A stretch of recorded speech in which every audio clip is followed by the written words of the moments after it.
Good morning दोस्तों, आपका स्वागत है हमारे चैनल एजुकेशनल क्रांति में। आज 16 मई है और 16 मई के करंट अफेयर की ओर चलते हैं। इससे पहले कल का करंट अफेयर रिवाइंड कर लेते हैं। आप हमारे साथ बने रहें, आपको आज का करंट अफेयर भी हम बताएंगे। कल 15 मई थी और 15 मई का पहला क्वेश्चन, किस राज्य द्वारा बेरोजगार युवाओं की सहायता के लिए होप नाम से पोर्टल लॉन्च किया था? और यह लॉन्च किया था उत्तराखंड सरकार द्वारा। होप का जो फुल फॉर्म है, यदि आपको नहीं मालूम है तो आप कल का वीडियो जरूर देख लीजिएगा, आपको आई बटन पर दे दिया जाएगा। भारतीय पुरातत्व सर्वेक्षण की नई महानिर्देशक किसे बनाई गई? और यह बनाया गया बी विद्यावती जी को। किस भारतीय मंत्रालय द्वारा सीआरपीएफ कैंटीन पर स्वदेशी ब्रांड उत्पादन बेचने जाने का फैसला किया है? और यह फैसला किया है गृह मंत्रालय द्वारा। गृह मंत्री हैं हमारे अमित शाह जी, उन्हीं के द्वारा यह किया गया है। स्वचालित श्वसन सहायता उपकरण सुंदरम बेटांगो किसके द्वारा विकसित किया गया? यह किया गया 3 कंपनियों द्वारा, टीवीएस, सुंदरम मेडिकल फाउंडेशन और आईआईटी मद्रास द्वारा। इन 3 लोगों ने मिलकर इसे बनाया है। जल जीवन मिशन यह किस राज्य और केंद्र शासित प्रदेश में शुरू किया जा रहा है? यह शुरू किया जा रहा है हरियाणा और जम्मू कश्मीर में। न्यू डेवलपमेंट बैंक ने भारत की सहायता के लिए कितना डॉलर का ऋण दिया है? और यह दिया है $1 बिलियन। यूनाइटेड बी फाइट यह नाम का गाना किसने लॉन्च किया? यह लॉन्च किया है भारतीय संस्कृति संबंध परिषद द्वारा। हाल ही में ही किसके द्वारा आरोग्य सेतु ऐप को अनिवार्य कर दिया है? और यह अनिवार्य किया है भारतीय रेलवे ने, ताकि कोरोना संक्रमण को रोका जा सके। विश्व आर्थिक मंच द्वारा वैश्विक एनर्जी ट्रांजिशन इंडेक्स 2020 जारी किया गया और इसमें भारत का स्थान कौन सा रहा? इसमें भारत का स्थान रहा 74वां। कल का क्वेश्चन था नवीनीकरण ऊर्जा मंत्रालय के सचिव कौन बने? और यह बने हैं इंदु शेखर चतुर्वेदी जी। इसका जवाब दिया हमें सबसे पहले तिवारी जी ने, और इन्हें बहुत बहुत बधाई और शुभकामनाएं। हमारे साथ नियमित बने रहें। अब आज के क्वेश्चनों की ओर चलें तो पहला ही क्वेश्चन है जीआई टैग से संबंधित, इसके बारे में जान लेते हैं। हाल ही में तंजावुर नेति वर्क्स और अरुबम्बावुर बोर्ड नक्काशी के लिए किस राज्य को जीआई टैग मिला है? ये जीआई टैग मिला है आपके तमिलनाडु को मिला है। आपको सबसे पहले बता दें जीआई टैग होता क्या है। जीआई टैग का फुल फॉर्म होता है जीआई, अर्थात जियोग्राफिकल इंडिकेटर। अब जो है ये तंजावुर नेति वर्क्स के बारे में बताएं आपको, तो यह जो है एक पीत पौधा होता है जो कि दलदली पौधा है। इसका वैज्ञानिक नाम है एसिनोमिनेनी एस्पेरा। इसको जो है इसके द्वारा मूर्ति, दरवाजे की हैंगिंग और मंदिर और सजावटी सामान बनाए जाते हैं। इसके लिए तमिलनाडु को दिया गया है। और ये अरुबम्बारू बोर्ड नक्काशी क्या है?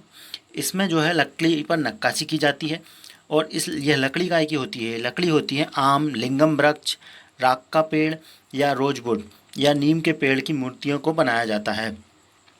हाल ही में इन्हें तमिलनाडु को दिया गया। हाल ही में कुछ और जीआई टैग दिए गए, उनके बारे में यदि बताएं। अब आपको अगले जीआई टैग बता देते हैं।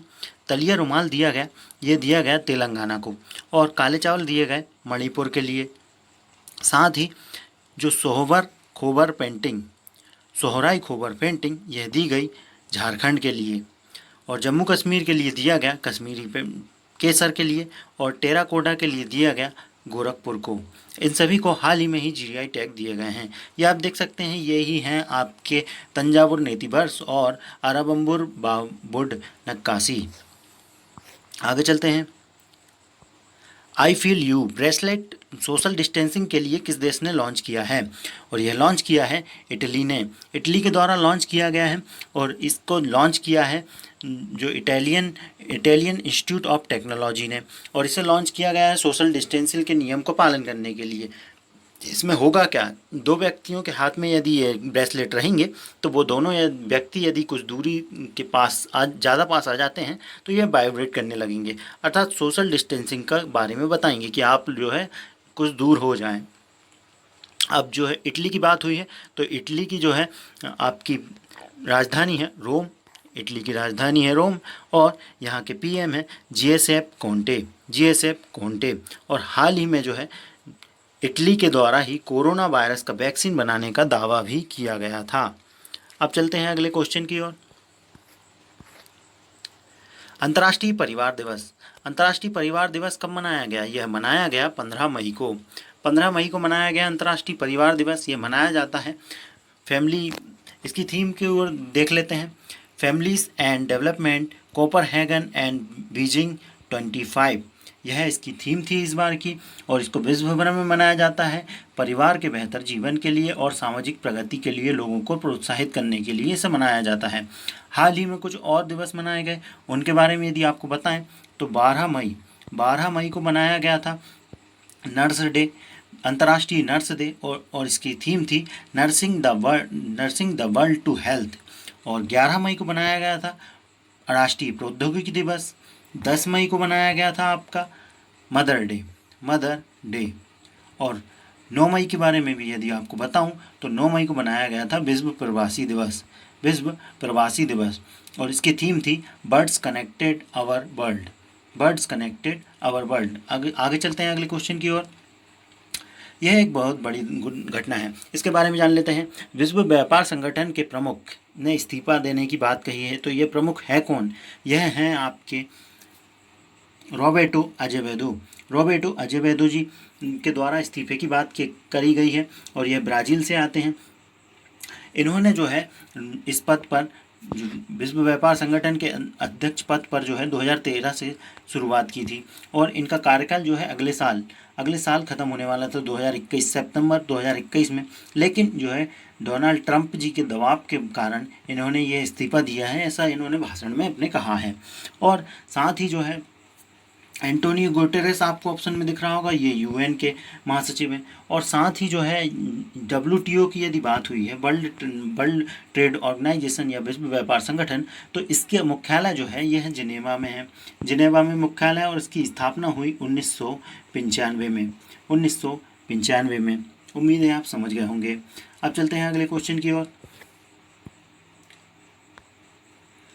अनीसो जम्मा कौन थे जिनका हाल ही में निधन हो गया?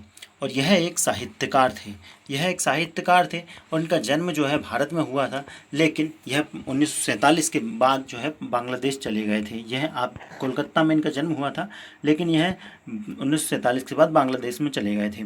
बांग्लादेश के प्रतिष्ठित विद्वान और बुद्धिजीवी माने जाते हैं और यह एक साहित्य के प्रोफेसर रहे। 83 साल के थे और पद्म भूषण से सम्मानित भी हो चुके हैं। फोटो में आप देख सकते हैं, यही हैं अनीसो जम्मा। और हाल ही में एक और व्यक्ति का निधन हुआ, उनके बारे में यदि आपको बताएं तो यह थे साई गुडेवर, जो कि फिल्म अभिनेता, मॉडल और बिजनेसमैन रहे। इनकी उम्र रही 22 साल और ये आप फोटो में देख सकते हैं इन्हें। इनके बारे में और यदि आपको बताऊं तो आपने MTV पे स्पेचविला देखा होगा। स्पेचविला 4 सीजन में यह बहुत लोकप्रिय हुए थे। और साथ ही PK फिल्म देखी होगी या रॉक ऑन देखी होगी या युवराज देखी होगी, इन फिल्मों में भी इन्होंने अभिनय किया था। हाल ही में जो है इन्हें कैंसर हो गया था, तो इसके लिए इलाज के लिए लॉस एंजलिस में गए थे और वहीं इनका निधन हो गया है। अब आपको बता देते हैं कुछ और हाल ही में लोगों का निधन हुआ था। रफ़ीक अंसारी जी एक टीवी कलाकार थे जिनको आप फोटो में देख पा रहे होंगे। हाल ही में मनप्रीत सिंह बालिया जी का निधन हुआ, एक राष्ट्रीय टेबल टेनिस खिलाड़ी थे भारतीय। KS निसार जी यह एक कवि थे।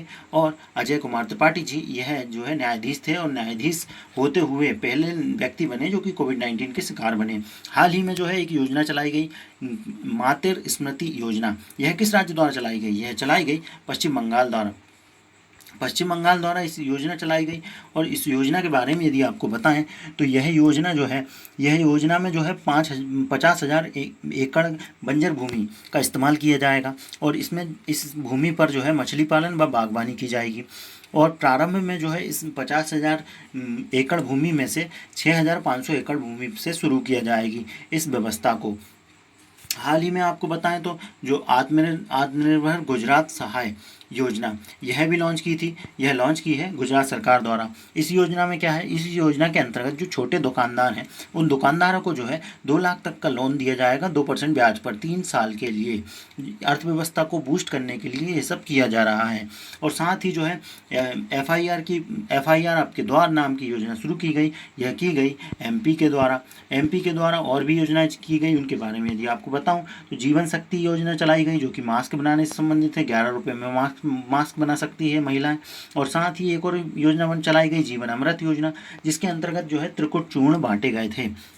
अब जो है पश्चिम बंगाल की बात हुई है तो पश्चिम बंगाल की CM तो आपको दिख ही रही होगी, ममता बनर्जी।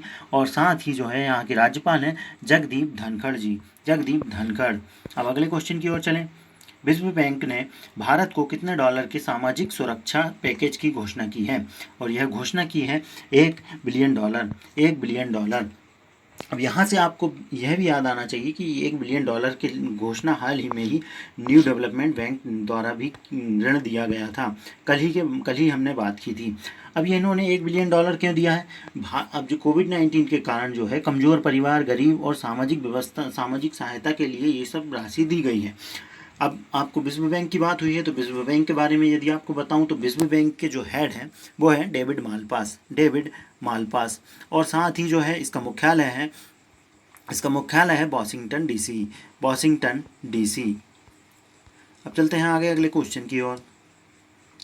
संघाई सहयोग संगठन SCO इसके द्वारा कोविड-19 की वर्चुअल बैठक हुई। और इसमें किस मंत्री ने भाग लिया?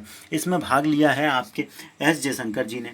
S जयशंकर जी द्वारा भाग लिया गया जो कि भारतीय विदेश मंत्री हैं। और साथ ही इस जो बैठक हुई इसमें अध्यक्षता किसने की? इसमें अध्यक्षता की भाई रूस के द्वारा इसको अध्यक्षता की गई। और अब आपको जो SCO संघाई ऑर्गेनाइजेशन के बारे में बताऊं तो इसमें जो है 8 देश होते हैं। 8 देशों के द्वारा यह समूह बनता है। 8 देशों के द्वारा ये समूह बनता है। और साथ ही जो है 8 देशों में कौन से हैं? भारत है, कजाकिस्तान है, चीन है, किर्गिज गणराज्य है, पाकिस्तान है, रूस है, तजाकिस्तान है और उज्बेकिस्तान है। ये सभी मिलकर 8 देश जो है SCO में संगठन बनाते हैं। साथ ही जो है राष्ट्रमंडल स्वास्थ्य मंत्रियों की बैठक हुई। इसमें हमारे स्वास्थ्य मंत्री हर्षवर्धन जी ने भाग लिया। और साथ ही जो है G20 की बैठक हुई वर्चुअल, जो कि ट्रेड एंड इन्वेस्टमेंट पर थी। और यह इसमें भाग लिया हमारे पीयूष गोयल जी ने जो कि वाणिज्य और उद्योग मंत्री हैं। अब चलते हैं अगले क्वेश्चन की ओर। ये क्वेश्चन शायद आपको इंटरेस्टिंग लगे। इस क्वेश्चन की ओर चलें तो यूरोप का पहला देश बन गया है कोरोना मुक्त। इस देश ने जो है कोरोना संक्रमण को पूरी तरीके से खत्म कर दिया है। अब इस देश में कोई भी अन्य व्यक्ति नहीं बचा है। तो इन्होंने और साथ ही एक और कानून लगा दिया है, प्रतिबंध लगा दिया है कि अब इस देश में जो है अन्य देश से कोई भी व्यक्ति प्रवेश नहीं करेगा फिलहाल कोविड-19 के कारण। और यह देश तो आपको पता ही नहीं, यह देश है स्लोवेनिया के द्वारा यह कोरोना मुक्त घोषित किया गया है। स्लोवेनिया को आपको ले चलूं तो यह है हमारा भारत। ये भारत आपको दिख रहा होगा, छोटी सी श्रीलंका दिख रही होगी। और यहाँ से यदि आपको चलें तो उत्तर पश्चिम में जो है यहाँ है स्लोवेनिया। यह लगता है अपना एशिया। और इस एशिया के बाहर ये लगता है यूरोप। तो यूरोप का जो है यह पहला देश बन गया है कोरोना मुक्त। और स्लोवेनिया के बारे में और बताऊं तो यहाँ की राजधानी है लिज्बोलाजाना। और यहाँ के PM हैं जो कि हाल ही में ही बने हैं जेनद जानसा। और यहाँ की मुद्रा है यूरो। अब आपको कुछ और अन्य महत्वपूर्ण बिंदुओं की ओर ले चलूँ तो हाल ही में जो है कैपबैस 6800 नाम से कोविड-19 टेस्टिंग मशीन खरीदी गई। जो कि यह क्यों खरीदी गई? क्योंकि भैया नमूने जो हैं कोविड-19 के कम लिए जा रहे थे। तो यह जो मशीन है जो एक बार में 1200 नमूने को 24 घंटे में ले सकती है। और साथ ही जो है इटली में किए गए एक अध्ययन के मुताबिक चिकित्सकों के कोविड-19 के संपर्क में आने वाले बच्चों को कावासाकी रोग जैसे लक्षण वाली एक अन्य असामान्य बीमारी फैलने के बारे में जानकारी मिली है। कावासाकी, कुल मिला के बात यह है कि इटली में एक अध्ययन में बताया गया है कि कोई भी बच्चा जो है 5 साल से कम उम्र का है वो यदि कोविड-19 व्यक्ति के संपर्क में आता है तो उसको जो है कावासाकी नामक बीमारी होने की बात हो रही है। इस बीमारी को की शुरुआत जो है जापान से हुई है। जापान में इस बीमारी का पहला मरीज मिला था 1967 के समय, और इसके बाद जो है अमेरिका में इस बीमारी का मरीज मिला था। उसके बाद अब यह बात हो रही है कावासाकी नाम की बीमारी। और ये बीमारी के बारे में बताऊं तो यह जो है 5 साल से कम छोटे बच्चों को ही होती है, कावासाकी बीमारी। अब चलते हैं अगले हमारे नए सेगमेंट आज के क्वेश्चन की ओर। और आज का प्रश्न ये है कि हाल ही में टेराकोटा के लिए किसे जीआई टैग मिला है। आपने यदि हमारा वीडियो देखा है तो आप हमें कमेंट करके ज़रूर बताएं। और यदि आपको वीडियो अच्छा लगा है और आपको लगा है कि यह जानकारी किसी और तक भेजनी चाहिए तो आप इस वीडियो को शेयर ज़रूर करें। जानकारियाँ बांटेंगे तो बढ़ेगी। धन्यवाद।